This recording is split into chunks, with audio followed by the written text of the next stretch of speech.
Y aquí es donde exactamente el 26 de marzo me vinieron a buscar.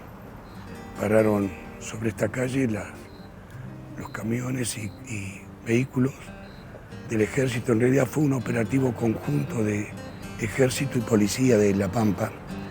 De hecho, aquí ingresó el comisario Fiorucci, que fue quien me identificó, digamos. Ahí me secuestraron en esa puertita, que es un pasillo, y al fondo estaba nuestra casa. Yo alquilaba, ya me había recibido de profesora y vivía justamente de dar clase en la Universidad Nacional de La Pampa y en el colegio Nuestra Señora del Rosario de Trenquelauquen, como profesora en una de historia y en otra de geografía, que es mi título. A mí me detienen en una forma que nadie lo creía. Tocan el timbre, yo siempre cuento, iba al toilet y le digo, mamá, deja que yo atienda. De un comisario García que no me los olvido nunca, unos ojitos celestes que me dicen, ¿usted es la señora Mireya? Sí. La venimos a detener por orden de la subzona 14. Bueno, iba a ser una escala técnica, enseguida vuelvo. Ni entraron en la casa de mi papá, ni nada. Si yo fui, le dije a mi mamá, me saqué el reloj, me saqué un medallón que me habían regalado cuando me recibí de profesora. Y le dije, me vienen a detener, ¿y por qué? Voy. Estaba la escribana de gobierno y me dice, llévate un abrigo. No, así voy y vuelvo. Desde entonces, nunca hay que decir voy y vuelvo.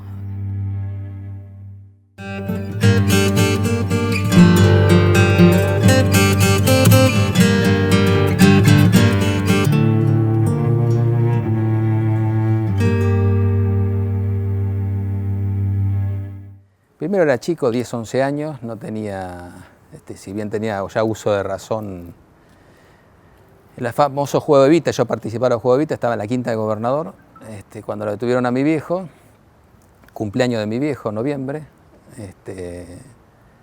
cuando yo llegué ya no estaba mi viejo. Rodearon la manzana, hubo, se apostaron con armas largas, apuntando a la casa, fue bastante...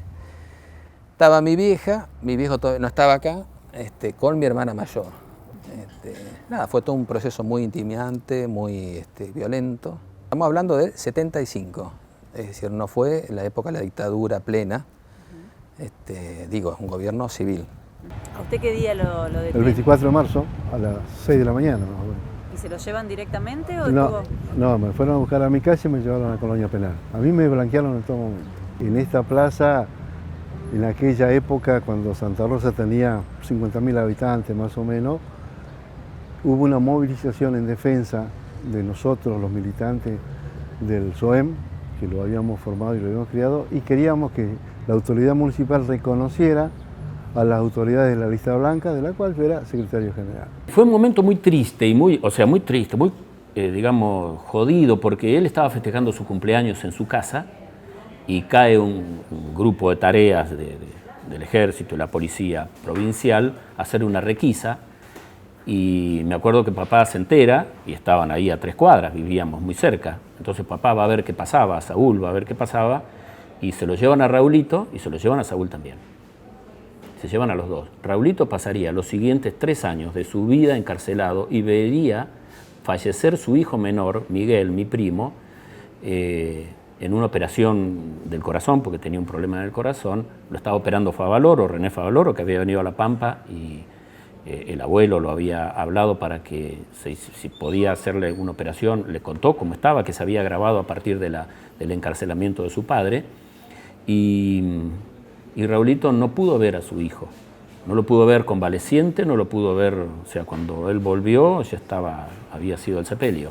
Con el transcurso del tiempo advertimos el grado de violencia inusitada que tuvieron en el 76, no era conocido antes.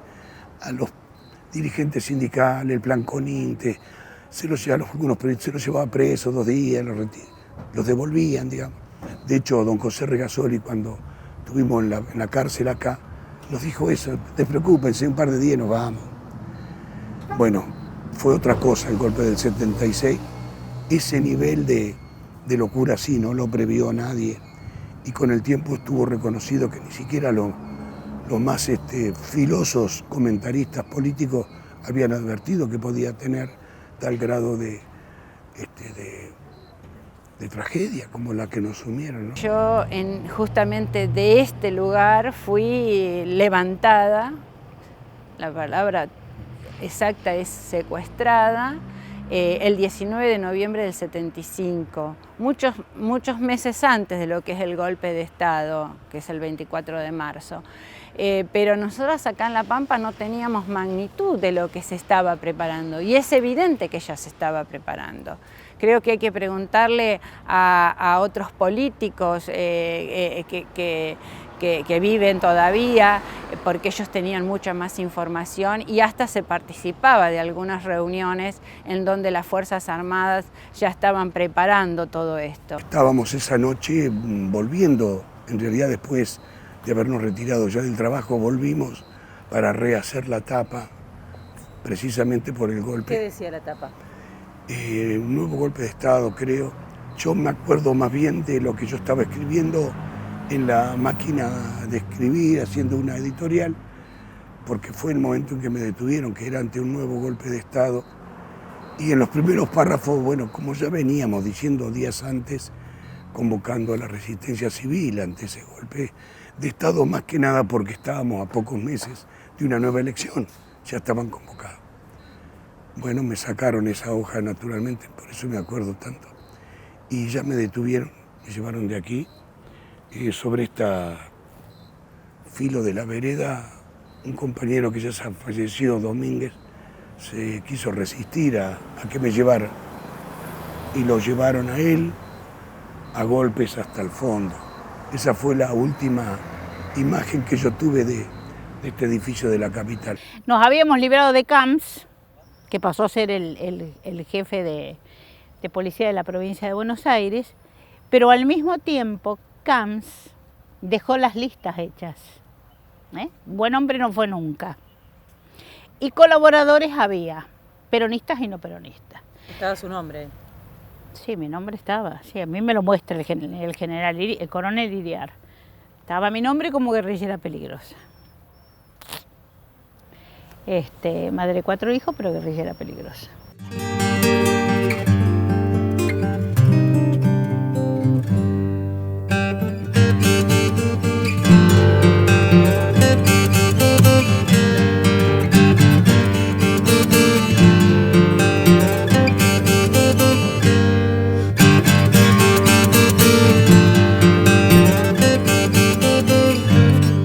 Peligroso para pensamiento libre, entonces para una concepción autoritaria, una concepción dura, una concepción vertical, cualquier persona que pensamos o que pensaban distinto o manifestaban o eran rebeldes frente al poder, sobre todo adoptando posturas por lo más débiles o por las condiciones que ellos mismos creían injustas. Esa gente sí era peligrosa para el sistema. El sindicato no era el sindicato solo de los trabajadores, era el sindicato para los trabajadores y su grupo y su entorno, que eso es el sindicalismo. Había no solo en el ámbito educativo, pero se reflejaba mucho porque los jóvenes tenían una impronta que hacía que fuese ese el escenario donde ellos pudieran expresar sus ideas e incluso desarrollarlas. Un panorama o una lucha por ideas que tendían hacia un país diferente, hacia un país que contrarrestaba con el modelo que en Latinoamérica, y esto incluía obviamente a la Argentina, se estaba tratando de imponer, que fue lo que se denominó el Plan Cóndor, que bajaba, era una organización que bajaba o tenía su cabeza en Estados Unidos. Todo aquello que contrarrestaba este modelo era justamente lo que trataban de llevar adelante en su lucha básicamente los jóvenes, más allá de que había políticos, que había gente que ya estábamos con edades más avanzadas, pero sí se veía mucho en los centros de estudiantes y en la etapa secundaria y universitarias de la educación. Eso es lo que se daba digamos, en nuestra provincia, con focos por ahí importantes, como fue la Universidad de La Pampa aquí en Santa Rosa, la Universidad Tecnológica en General Pico. Y después había un proyecto muy particular que llamó la atención y que de hecho fue foco de ataque por la dictadura, que fue Jacinto Araoz, una escuela secundaria donde tenía una forma de educación diferente al resto, donde valoraba el tema de la inserción en el ámbito educativo de los padres, de la familia, trabajaban la tierra.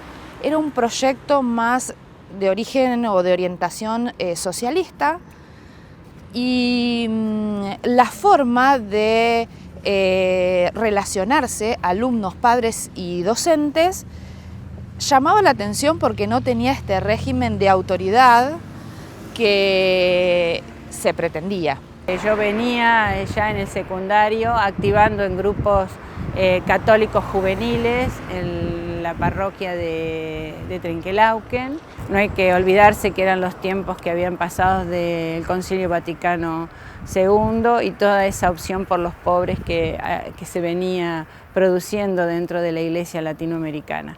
Y al llegar acá a Santa Rosa, inmediatamente me contacto con gente, con jóvenes de las mismas ideas religiosas y de la práctica. La mayoría del grupo nos fuimos acercando al movimiento nacional peronista. Y de esa manera algunas fuimos activando a la juventud universitaria peronista, y en el caso mío, en el tiempo que ya era 74-75, estaba en la juventud peronista barrial. El plan que puso en marcha la dictadura en ese momento, y que venía desde antes, porque venía esto planificándose desde la AAA y desde el gobierno democrático anterior, era tratar de eliminar esos focos donde podrían desarrollarse este tipo de ideas. Era la tarde, más o menos, creo que eran sobre las 3, las 4 de la tarde, ya hace muchos años de esto.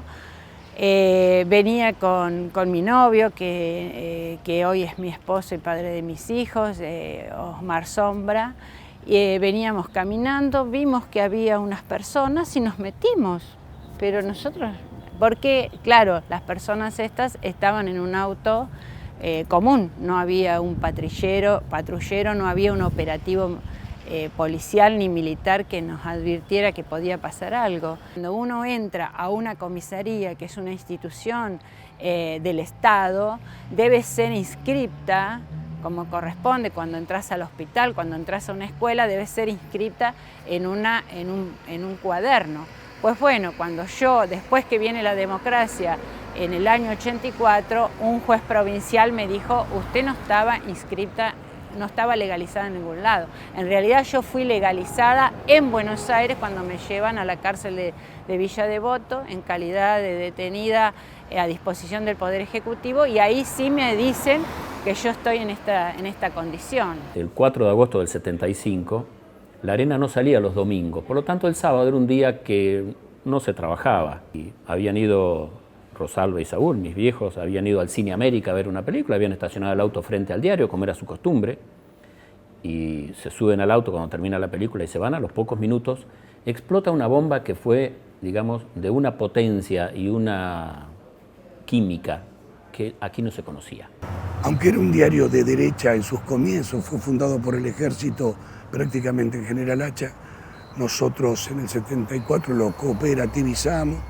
Cuando la empresa dijo que no podía seguir adelante, lo compramos y tuvimos esa experiencia desde el 74 al 76 de cooperativa manejada por sus propios trabajadores y con algunas definiciones políticas muy claras. Por ejemplo, debajo de la capital nosotros agregamos la voz de los trabajadores, que por ese tiempo era muy importante porque acompañamos todos los procesos de lucha democrático en la provincia, desde la nacionalización, las luchas gremiales, incluida la última.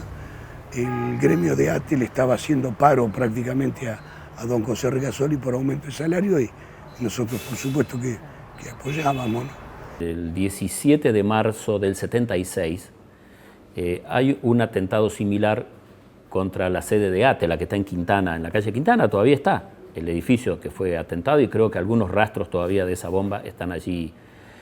ATE había empezado un paro en reivindicación de salarios el 15 de marzo y el 17 de marzo, o sea, una semana antes del golpe, explota esa bomba. Le llevaba la comida, me dicen, bueno, dice, no le traiga más la comida porque no está más acá. Bueno, digo, ¿qué?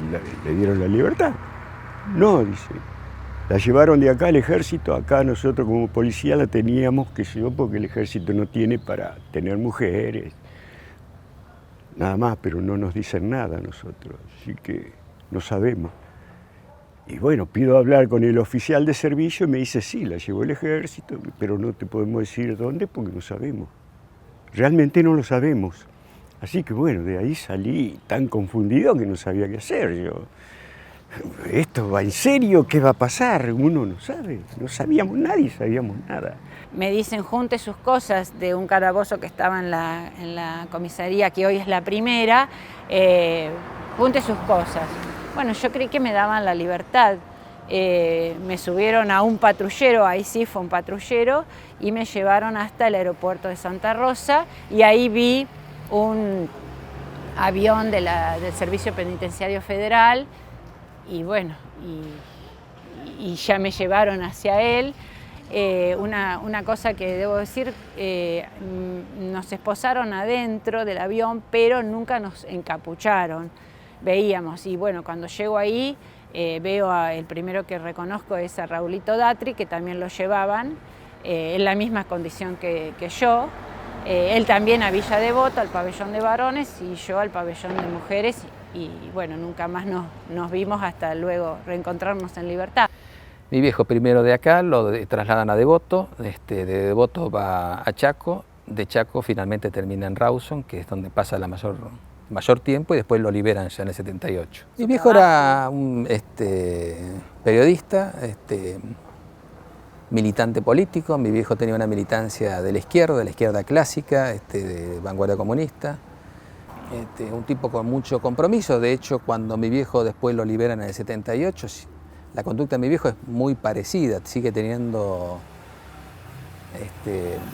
lo que básicamente es esa generación, mucha coherencia. Mi viejo, por ejemplo, siendo hijo del propietario de la arena, teniendo una participación accionaria en la arena, eso lo pueden corroborar cualquier compañero de prensa de la época, o ahora incluso muchos que se pueden acordar, militaba en el sindicato de prensa. Esa fue una experiencia fantástica, la de las cooperativas, porque además quedó escondida en el tiempo, bueno, entre tanta muerte y tragedia no tenía mucho sentido, pero como experiencia de propiedad fue muy precursora de otras exitosas cooperativas que el tiempo después nos deparó, pero en aquel momento demostrarle a ADEPA y a todos los propietarios de diarios del país que los trabajadores podíamos manejar, administrar y hacer funcionar un diario fue una provocación muy grande al establishment diariero de aquel tiempo. De hecho, ADEPA hablaba al Banco de la Pampa para que no nos facilitaran créditos para comprar papel. Y me fui a dormir a mi casa. Al otro día cuando vengo me encuentro con un movimiento policial acá en la casa, autos, tanquetas, y entro, después que se fueron todos, esperé ahí atrás de la vía, después que se fueron todos, entro por este pasillo, llego así y me encuentro con toda el agua negra de los bomberos que habían quemado la casa, habían puesto una bomba incendiaria y se destruyó el techo en el suelo, ventana, todo en el suelo. No totalmente la casa, pero parte de la casa en el suelo. Y yo digo, bueno, ¿qué pasó? El policía que había, cuando entré, temblaba el policía cuando me vio entrar a mí. Así, temblaba pensando que yo iba a sacar una metralleta y le iba a pegar un tiro, qué sé yo qué pensaba, que yo iba a sacar una pistola y le iba a pegar un tiro, porque estábamos todos acusados de terroristas. Cuando hicieron el allanamiento, por primera vez acá, el ejército con tanquetas acá y en la vereda enfrente lleno de gente de los vecinos les mostraban las cajas con libros que sacaban de acá y apuntes y les decían que eran armas.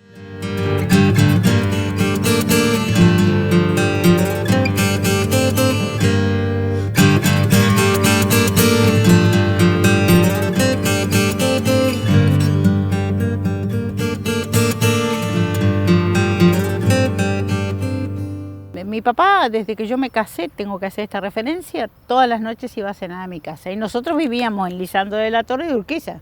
O sea, salía de la casa de gobierno, mi mamá lo esperaba ahí. Y yo estaba dando clase en el bachillerato nocturno, siempre dejaba preparado algo, que entonces no había más que calentarlo, en fin. Y mi papá estaba en mi casa. Y yo estaba dando clase y había un ambiente de intranquilidad.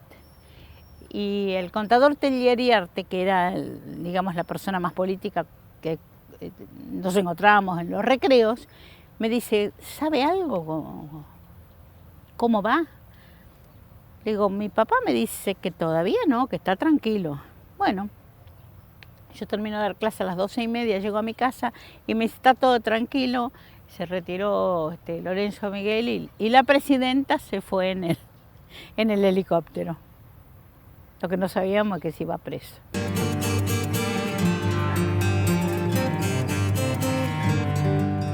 Comunicado número 1 de la Junta Militar. Se comunica a la población que a partir de la fecha el país se encuentra bajo el control operacional de la Junta Militar. Bueno, ya nos habíamos ido, habíamos cerrado, había quedado un maquinista, Tico Vargas, que era el último, el que hacía andar la máquina. Todos nos habíamos ido a comer un asado, en realidad, en casa de un amigo, de alguna forma pero viviendo por radio lo que estaba sucediendo. De hecho, cuando anuncian el golpe, yo salí con el auto del diario, que teníamos un Renault chiquito, a buscar a los compañeros, 12 de la noche, 12 y pico. Ya vimos vallas en casa de gobierno, en algún otro lugar, o sea, movimiento militar de los tanques. Cuando dicen salen los tanques, sí, salían los tanques. Nosotros los vimos. Y repusimos con titulares, golpe de Estado en Argentina, una cosa así, que no fue el que salió después. Porque cuando a mí me meten preso esa noche, ya se quedó un coronel acá adentro y cambió el título. De hecho, mi detención jamás salió en mi diario. El título fue el del coronel ese día. Y mi detención no apareció.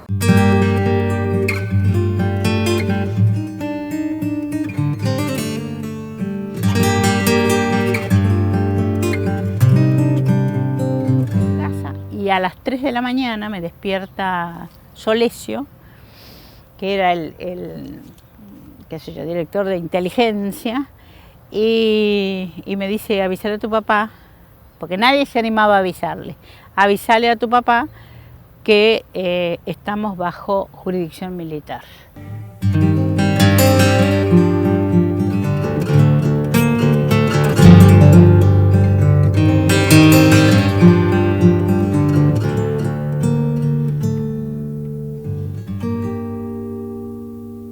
Empleados municipales el 24 de marzo hicieron paro, del 76.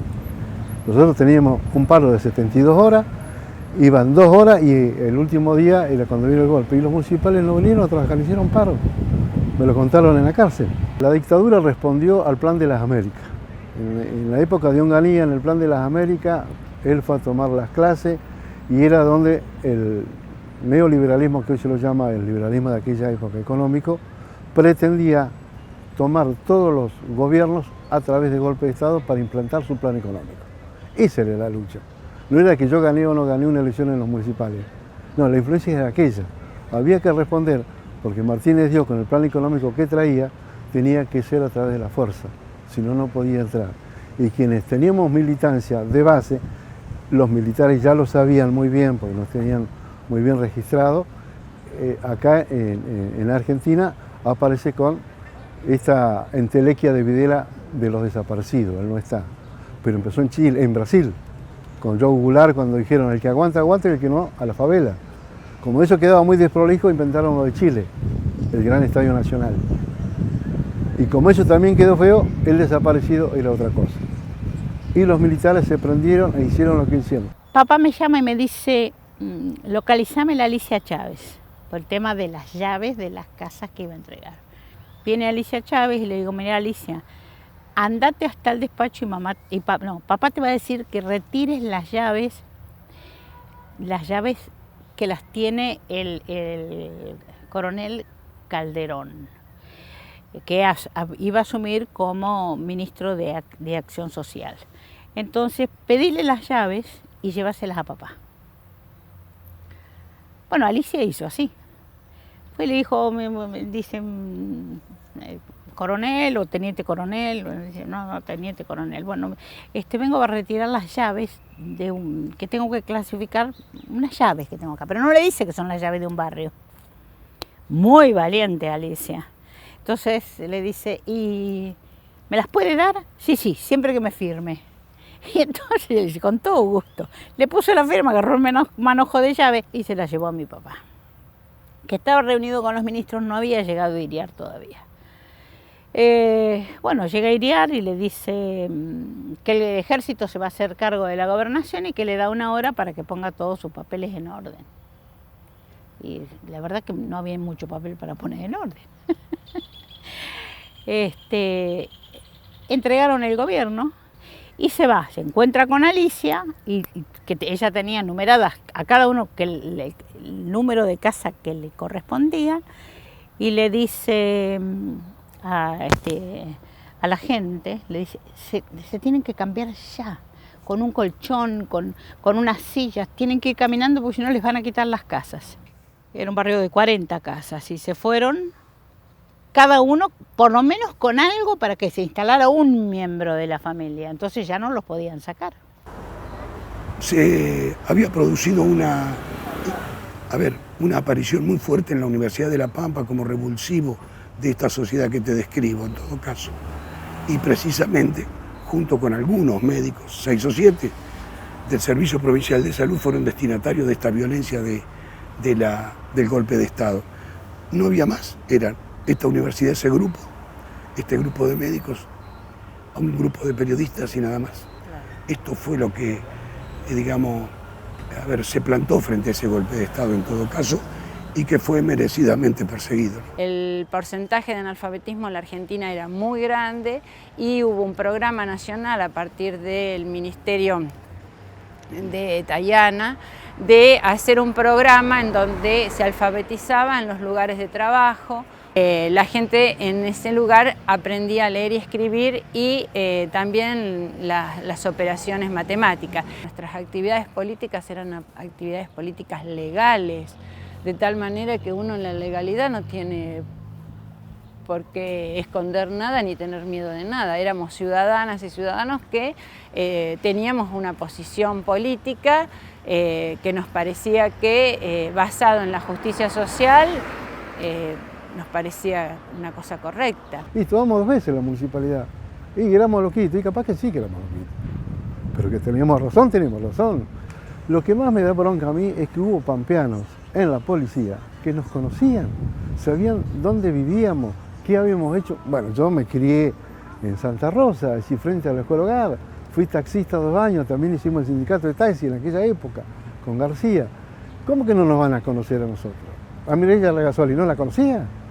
Y me llevan a la primera, y cuando yo entro a la primera, era un caos, yo no le puedo decir lo que era, de gente detenida, de gritos, de mujeres, de chicos.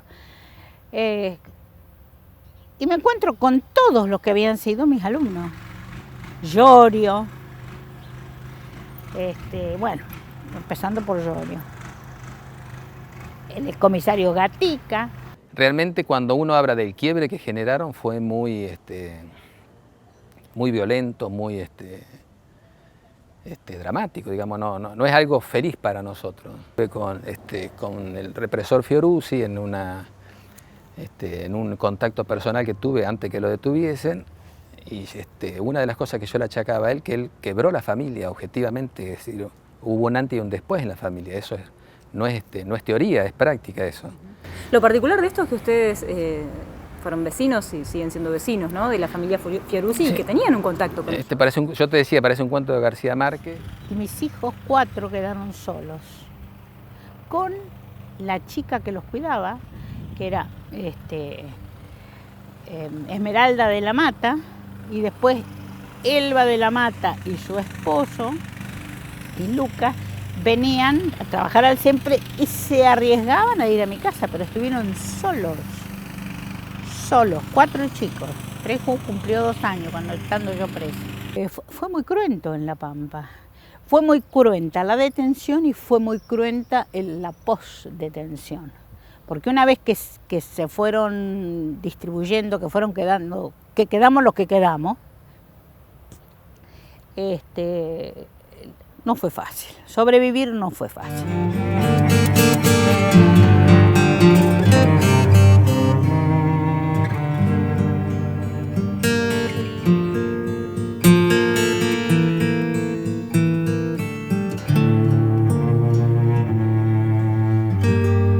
Colmilli, es decir, mucho más allá del cariño enorme que hay por la militancia, es el respeto por la mujer.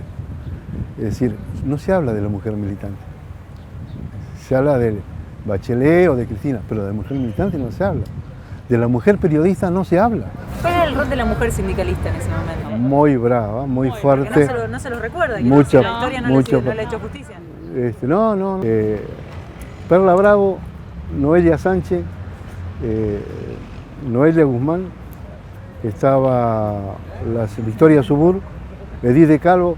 Edith de Calvo le dice al juez cuando entra, dice, Maldonado, me dice Sáenz Amana, cuénteme cómo es esto.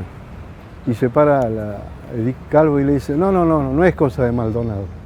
Así, eso no es cosa de Maldonado, es cosa de nosotros, dice. Primero me fueron a detener a mi casa y ahí tal vez uno debe apreciar el rol de las compañeras, porque Marta se comportó con una valentía que no le conocía.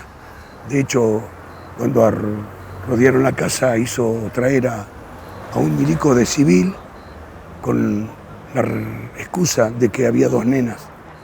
Y no sé cuál era el razonamiento, pero no quería que se asustaran de la ropa, me imagino. Y bueno, yo no estaba, y de allí se vinieron ya para acá con un operativo mayor, porque ocuparon todos los techos.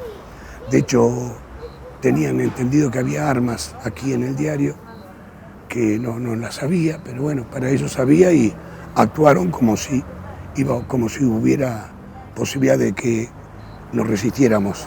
Entonces, en ese sentido, por ahí hay que entender a veces algunos grados de perversidad en el comportamiento de la penitenciaría o del ejército. Yo era un subversivo guerrillero, entonces me daban ese trato, tratando de entender por qué tanta violencia y por qué tanta perversidad en el manejo de las situaciones. Con mucho menos a mí me llevaban preso.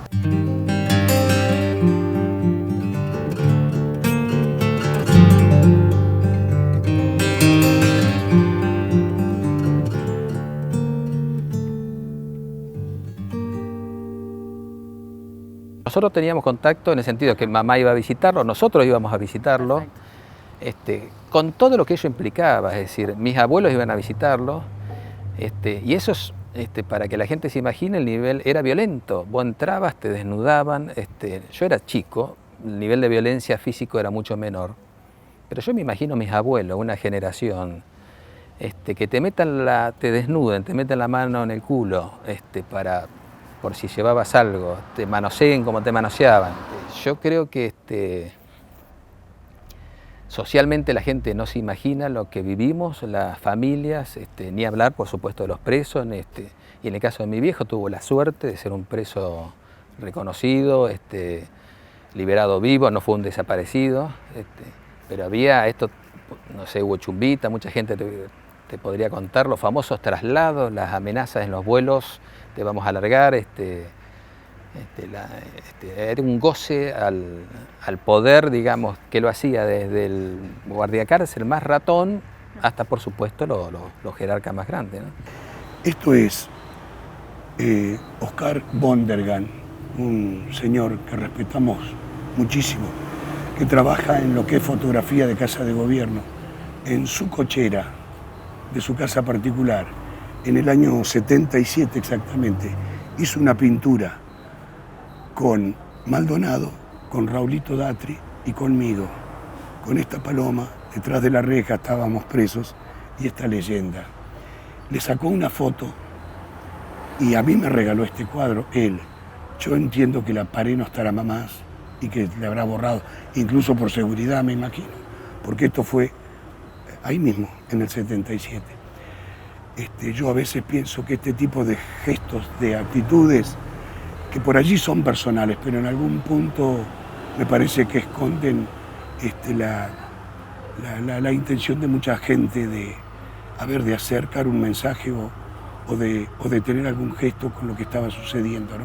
Bien, el primero fue una experiencia realmente importante y un ícono para la historia de nuestra provincia. ¿Por qué? Porque permitió correr el velo, darnos la posibilidad de que todas aquellas víctimas pampeanas que habían sufrido la persecución, las detenciones ilegales, las torturas, pudieran ver en ese escenario del juicio explayado todos esos hechos en busca de justicia. Entonces, para las víctimas significó un cierre de sus historias, de las pocas historias que en realidad se llevaron a juicio, porque no podemos olvidar que solamente fueron 28 y de hecho el segundo juicio que se viene, esperemos en breve, en pocos meses, son muchas más, son arriba de 200. No todas las personas en la vida cotidiana procesamos las cosas de la misma manera y de hecho estos hechos tan aberrantes que vivieron estas personas, hay personas que las pudieron procesar y que su manera de poder seguir viviendo fue exteriorizarlas y otras se negaron. Y esa negación también fue una forma de defensa para poder seguir viviendo. Tuvieron que reconstruirse después de vivir lo que vivieron para poder seguir con sus vidas, con sus familias, algunos seguir estudiando, otros formar sus propias familias. Era inevitable, de alguna manera tenían que salir de esa situación a la que los habían sometido. Era muy loco cuando se juntaba con otros compañeros que habían sufrido la misma situación. La forma de contarse era entre risas. Vos los veías y se mataban de risa. Situaciones que vos decías eran dramáticos. Esto que te contaba yo recién. De un avión, uno de ellos contando que cuando, como las películas, llegan a la cárcel después del traslado, tienen que dejar la ropa que ellos, con la cual lo detuvieron, le dan la ropa de la cárcel y cuando lo trasladan hacen el proceso inverso. Uno de ellos contaba que en el avión, como los habían amenazado, les abrían la puerta o le amenazaban abrir la puerta, se había cagado, literalmente, digamos. Cuando contaban esas cosas, que te las estoy contando y me pone la piel de gallina, ellos se reían. Una forma de autodefensa, calculo yo. Yo tenía la referencia de los detenidos políticos de las otras épocas, del 55, cuando los peronistas eran detenidos, iban llevados a la cárcel, pero no eran maltratados. En el caso nuestro fue el maltrato desde el primer día hasta el día de la libertad. Es decir, caer en el recuerdo de la tortura, de la paliza, del hambre, del maltrato, y creo que es un poco retorcerte a lo mejor en el odio, en la bronca. Y yo no lo tengo. Pero sí tomar esa experiencia como algo a consecuencia de. Es decir, si a vos te agarraba un chaqueño, un correntino en la cárcel y te pegaba y te golpeaba y nunca te había visto en la vida. Quiere decir que la conciencia nuestra era muy profunda. Es decir, el sentir nuestro por lo que habíamos caído era muy profundo porque lo mirábamos y dejábamos que nos pegue, porque no nos podíamos defender. Es decir, nunca estuve tan cerca de la muerte como cuando estuve preso. Yo una vez en Campo de Mayo, después que me soltaron, que fui a negociar, quedarme en Telén y no ir a España, le dije a unos capitanes, ustedes están cometiendo errores, digo, desconfían de la gente y la meten presa. No, dicen, ni son errores, ni la metemos presa, los matamos.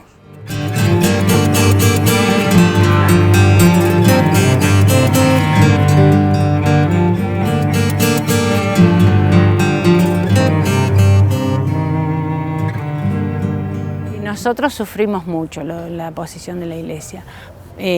Como también en la sociedad hubo dos posiciones. La posición de personas, de religiosas y religiosos que cobijaron a compañeras y compañeros, como es el caso de la congregación salesiana que cobijó a sus miembros, y la posición de en aquel momento el obispo Arana, que evidentemente estaba en total alianza con este movimiento represivo y en contra de una iglesia de opción hacia los pobres. Había una parte de la población, sobre todo la clase media, que no veía con malos ojos una intervención militar. Y había una frase que se decía en ese tiempo, que para quienes teníamos familiares presos, Saúl cayó preso en marzo, el 24 de marzo del 76, recuerdo que golpean la puerta de casa a culatazos, abro yo, que estaba ni en pijama, porque en ese tiempo no, y me sacan afuera con un fal en la cabeza y se llevan a papá, que estuvo un mes preso.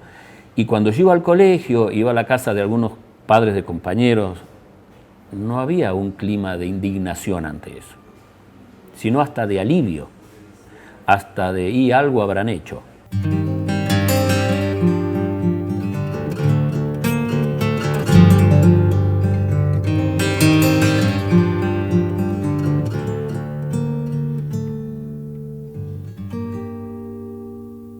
El algo habrán hecho, sí, lo sentí muy fuerte cuando me pusieron en libertad. Primero porque yo no tenía restricción, yo podía ir donde quisiera, pero todos los días iba a hacer el rosario y a misa. Y yo caminaba por la calle Lisandro de la Torre hasta Avellaneda para ir a la catedral. Y venía un amigo mío y se cruzaba de vereda, de los que frecuentaban mi casa. No voy a dar nombre, pero mi casa fue, como sigue siendo hoy, muy, siempre de mucha gente. Se borraron todo, me sobran los dedos de la mano, de una mano para decir los que fueron. Los que iban a mi casa, como Florencio Requejo, que me llevaba la comida a la primera, porque había que tener fuerza, ¿no? Hubo gente que hizo listas, hubo entregadores. ¿Cree que la justicia va a llegar en algún momento a meterse? No va a llegar porque muchos se han muerto. Es decir, estamos frente a la catedral, tienen mucho que decir los curas, mucho que decir. Bueno, el obispo de aquella época ya no está. Entonces... Mis hermanas, su cumpleaños de 15, la más grande, Laura, su cumpleaños fue un fracaso. Es decir, cuando hablamos de la suerte de complicidad cívico-militar, la sociedad se manejó de manera muy contradictoria. Yo tenía amigos que ya de grande me manifestaron que cuando eran compañeros míos de secundaria los padres no los dejaban venir a mi casa, porque era la casa de un subversivo. Me lo contó uno, que hoy es un dirigente gremial, me dijo con mucha vergüenza, me dijo, te lo tengo que confesar, me pasaba. Y a su vez yo tenía una maestra en cuarto grado que hizo una misa, siendo yo no era religioso, pero hizo una misa en el Don Bosco a nombre de mi viejo.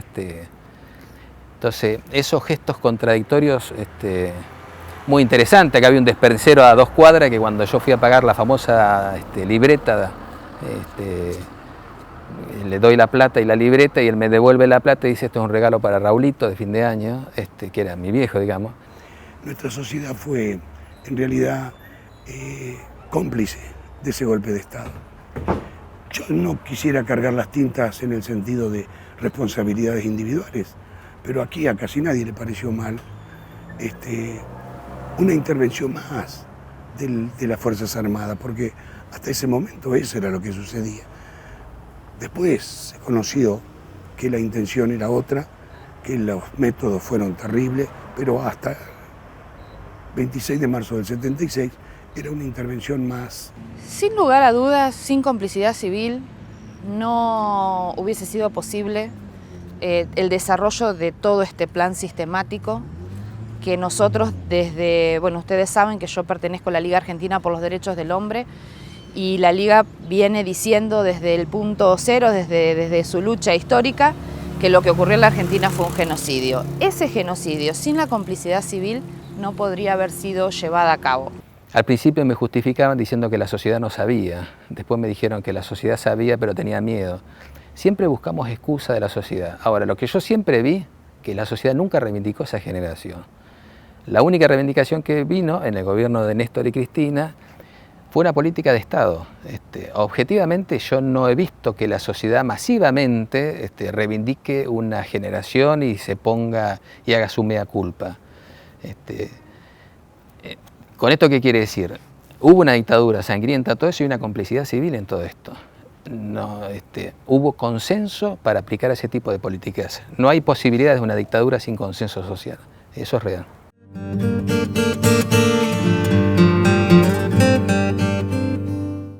Más allá de que algunos pueden pensar que Estados Unidos hoy tiene una cara diferente, que no es la cara de Bush, pero en fin, sigue siendo Estados Unidos, sigue siendo quien intenta oprimir a los pueblos de Latinoamérica, no solos por supuesto, sino que hay un bloque de países a nivel mundial que se unen para esto, y entonces no puedo menos que lamentarme de que Obama venga a visitarnos y que se lo reciba con tanta alegoría o con tanta alegría por parte de algunos, más allá de que por ahí escucho que la política internacional nos exige contactarnos, abrirnos y tener mejores relaciones con estos países del primer mundo. Obama también puede decir dónde están los cuerpos, porque ellos lo deben saber. A ellos respondían. Ellos eran los que daban las instrucciones. O sea que todo ese aprendizaje no vino del pueblo. Eso vino desde Norteamérica. Y bueno, si no sabemos discernir, de eso nosotros estábamos conscientes y contra eso peleábamos. No peleábamos contra los del mismo pueblo. Luchábamos para quienes respondían a política que venían del imperialismo. Muchas veces decimos el nunca más a lo que ocurrió, pero ese nunca más tenemos que darle contenido. Y entonces ese juicio nos permitió clarificar las situaciones para terminar de aprender y que ese nunca más se haga realidad. Así como la flor hay que regarla, la libertad se canta y se pelea, se sigue cantando hasta alcanzarla y se vuelve a cantar porque no muera el canto que soñaba Víctor Jara. Es el sueño que canta nuestra América, porque la libertad no es solo un lema, un hermoso motivo para el canto. Es el incendio azul donde se quema el odio, la miseria y el espanto. Y no ha de haber cantor que no lo asuma, o no ha de haber traición que duela tanto.